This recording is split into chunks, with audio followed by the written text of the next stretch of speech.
KIMT Storm Track 3 Chief Meteorologist Sarah Knox joins us once again on this evening where we can see some of the northern lights and a full moon. That we can, yeah. It's taken a little bit, but I saw a few waves here over the course of a couple minutes. Oh, wait, we've got one going on right now. You see it over my head? Oh my you see it over my head? There it is. Oh, cool. Isn't that so cool? It done disappeared behind the bar. Yes, it happened. I was really worried that it wasn't, and I was just going to show you guys this grainy footage that we have here. Well, this is Highway 52. This is live, and I did zoom it in a little bit so we could see some of the waves, maybe a little action right over here, maybe. Oh man, I know we can't stay on it throughout the entirety of the night, but I've been seeing those ripples over the last hour at least. So if you do want to go check out the northern lights, you still have a couple hours to do so. The biggest issue is going to be the clouds though. They are coming our way, and it's just a matter of how thick they get. Now, before we talk about the clouds, let's talk temps.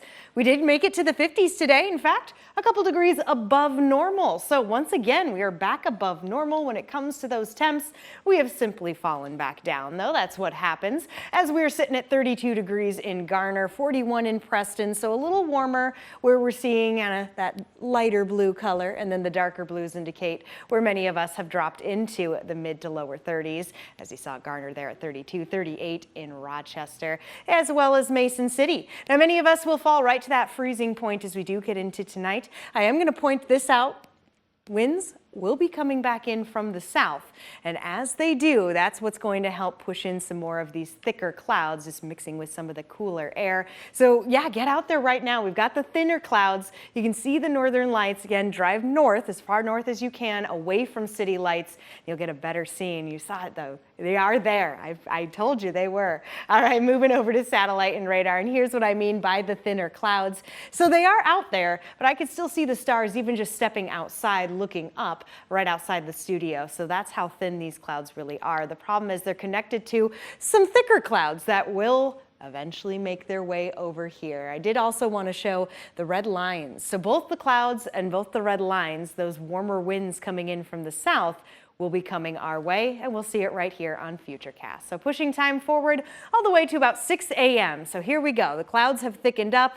The winds are back from the south, but that is not the end of our story here. I will fast forward all the way to the lunch hour where these winds are coming in almost directly from the south, but the arrows have sped up. It's going to be a breezy day tomorrow, unfortunately, but with these winds coming in from the south, that's what's going to help actually bring our temperatures up again above average before they shift again and come from the cooler north. So tomorrow we will be getting slightly warmer than we did today. Again, cloudy, breezy, southern winds, back into the mid-50s we go, and then the winds from the north return as another cold front passes through, but this one looking to pack a bit more of a punch. Check out what we were talking about earlier on in the newscast when it comes to Saturday.